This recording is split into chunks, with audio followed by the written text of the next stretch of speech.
Hello everybody, this is Tim here again, here another movie review, this time for Predator, Killer of Killers. Now I've reviewed all the other Predator films, but I never quite got to this one.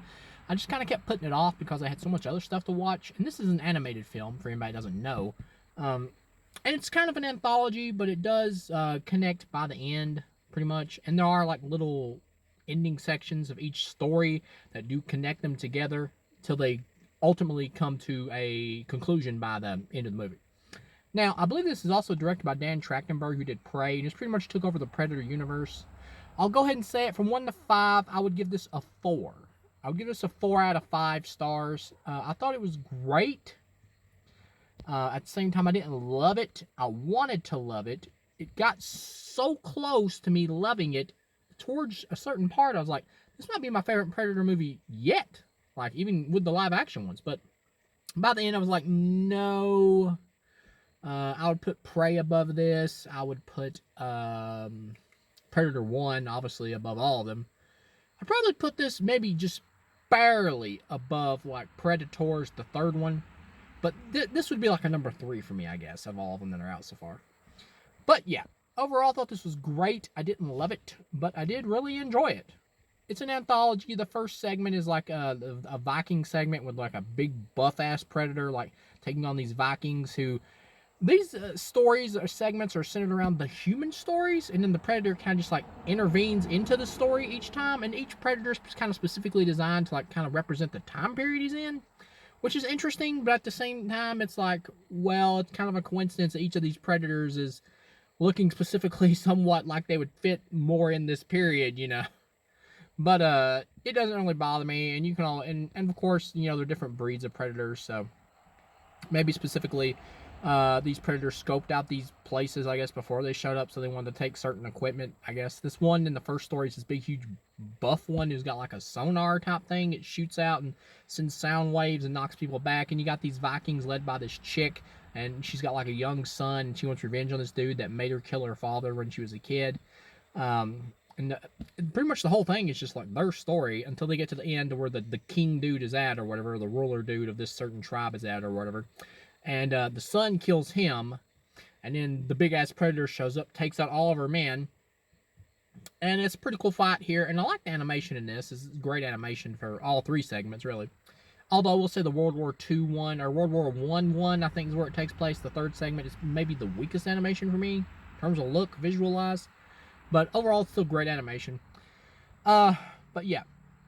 And she has like a big fight with this big ass buff Predator like on the ice, and she managed to like knock him down inside of the ice.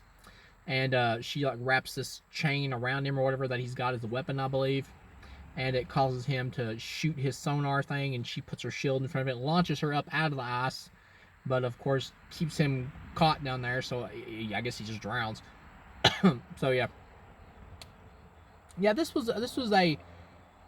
almost came close to being great, but I felt like the ending last shot was a bit too like what, when they're on, like, pretty much at the end she finds out her son is dead. He died in the battle, like the house or whatever, the palace that the dude was in that they came to kill, like, collapses on him when the Predator like blows the whole thing up before they land on the ice.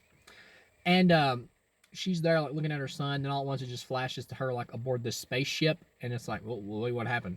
And then you get to the second segment, which I think is the best, or at least my favorite of the 3, where it's this like samurai one, or like feudal Japan or whatever. This, like, all 3 of these could be like their own movies, and it almost feels like after Prey, because so many people were like, well, put a Predator in this time period, Predator in this time period, that the director's like, I don't want to do that because I've already done a Predator movie in the past, and I don't want to repeat it at all, regardless of how cool it would be to see like a Viking full movie Predator film, or a, you know, full samurai Predator film, or full World War One Predator film. So I'm just going to do an anthology, and so here you go.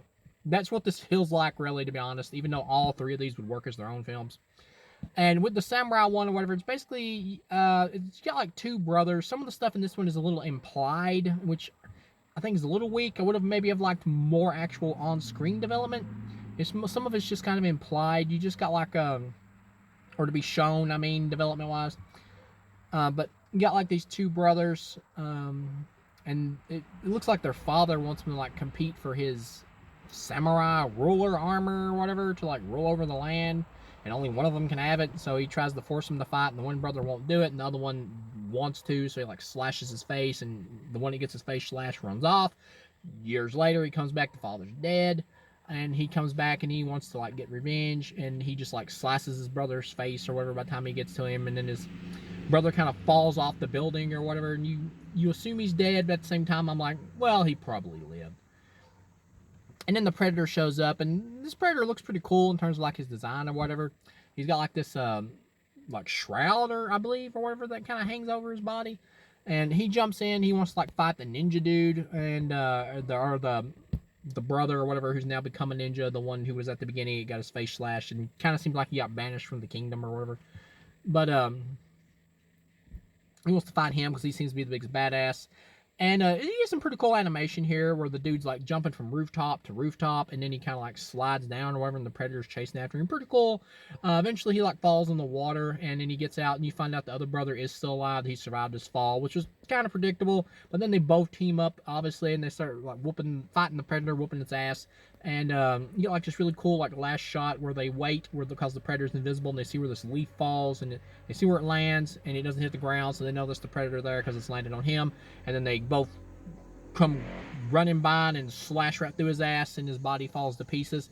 That was pretty cool, pretty badass scene. And of course the brother dies from his wounds that he sustained like during the fight with the Predator.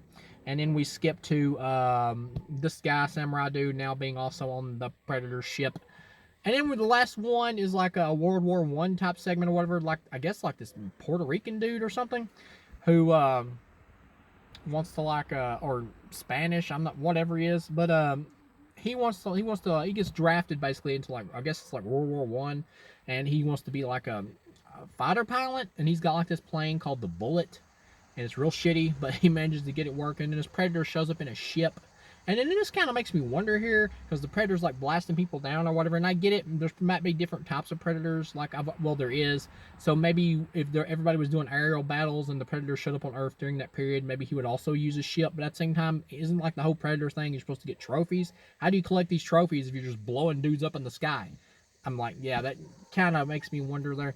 But so he's like having an aerial battle with this Predator ship, and it's taking out all the other people who are like working with this dude. And then by the end, he discovers that the Predator only sees heat, which is a little wishy-washy that he figures that out so easily, because he sees the Predator like shoot at a flame, this device or whatever that's got flames on it. So he just automatically assumes from that the Predator must only see heat. That's a little much. And he managed to like fly the Predator through the place where the enemy's at. And the enemy's like shooting the shit out of the Predator's ship, and coincidentally the hero doesn't get hit at all, which is a little much. But that manages to like damage the Predator's ship, and they get to further out to sea, and he basically like takes his ship, or not his ship, his boat, his fucking plane, the Bullet, and like does a maneuver and rams it into the Predator's thing and blows the whole thing up, and he parachutes to safety in the water. And then we see him back home, and then all at once he walks out after hearing this noise, and we see like a Predator ship with these like 3 dots on the dude. But of course we find out he's been abducted, which is what I figured. We get to the conclusion of all this stuff, and all 3 of these like main characters are aboard this Predator ship, and they're gonna have to fight in an arena, which I believe was like an idea they once had for like a potential Predator 3 of having Schwarzenegger and like Danny Glover in an arena fighting like different types of Predators or some shit. They kind of take that from that, and here they're doing that here.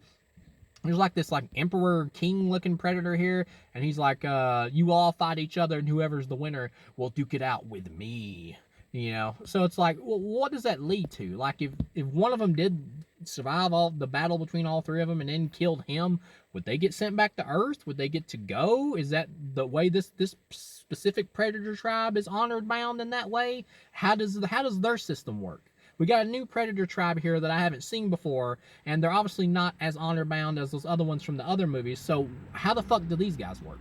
And then another thing here that is a plot hole, the pistol from Predator 2 shows up here as a weapon to give to the dude that was like a fighter pilot, and it's like, well, the last time the chick from Prey had that, and we see her aboard the ship also frozen, which is kind of not that great to me, because it makes her victory or whatever seem kind of lesser, because now she's aboard this ship, and it just, you just don't know what they're going to end up doing with these characters or where this is going to lead to. I mean, and you also see Arnold and Danny Glover at the end as well. So that's what I'm saying. I'm not sure how I feel about that because it's cool to see him again. It may be cool to see him again in animation. Obviously, they'll probably have Arnold kill this big Emperor Predator or whatever. And so at the end, they try to work together. And it's a plot hole, like I was going to say with the pistol, because shouldn't it have been with Danny Glover? But I guess if they abducted if this specific group of predators or whatever abducted Danny Glover after the ending of Predator 2, maybe they got the pistol as well. I guess that would make sense. But anyway, so that's how the pistol got here. But anyway, so the three of them decide to work together so they can get out of there, and the dude just is able to fly like a Predator spaceship, which a little much. He just figures it's like any other plane or whatever. So they start to like fly out of there after a battle with this like big creature that they managed to kill by working together. And so they're like flying out of there, and then I guess the Emperor Roller Predator dude like has a hook thing shot into the back of the ship to like hold it down. The Viking chick decides to like sacrifice herself by like sliding down on it to like take out the machine that's keeping them locked there. And the samurai dude loses his arm, but he still lives. And so the fighter pilot dude and the samurai dude, they manage to get out of there on the ship. And then he's like, the evil Emperor Predator or whatever is like, prepare for battle. And he sends out all these other Predator ships or whatever to go after him. So I'm like, what is that? And then it just ends. So I'm like, well, what does this lead to? And then the Viking chick is like back on ice again to be saved for another battle. So it's, and then you see like the Native American chick or whatever, Naru, I think was her name, Naru, and Dutch Schwarzenegger and Harrington's Danny Glover. I'm like, where is this going? Is this going to be like is this just set up for like another sequel that's also going to be animated, where we're going to see like the whole thing just take place on this Predator planet, where it's going to be like Arnold fighting this thing or whatever, and Danny Glover and maybe the Viking chick, and they're all going to like work together to kick this thing's ass, and then probably the characters who got away at the end of this will somehow become back involved or whatever and helping them fight these predators or whatever. But how does this resolve is what I'm saying. Like, say they win, Schwarzenegger, all them, whatever, they kill this Emperor dude or whatever. Where the fuck do they go? Do they just get sent back to Earth? I mean, if that's the case, like what year is it in this, because we're in space on this Predator planet, this specific Predator planet or wherever those planets are using, what year is it? If they get sent back to Earth, is it like the year 3 trillion or something? Everybody they know and care about is dead? So, kind of depressing. So yeah, I have to ultimately see how this comes together, and how this is going to end up working out with whatever way they're going to follow this up, and I know they're going to follow it up. But yeah, overall, I'd give this a 4 out of 5. I thought it was great. It'd be my 3rd favorite Predator film. I'm not sure about this specific tribe of predators like abducting people or whatever, but I'm willing to see where it goes. I'm open-minded enough to see where it goes. And Dan Trachtenberg has done enough to earn my trust.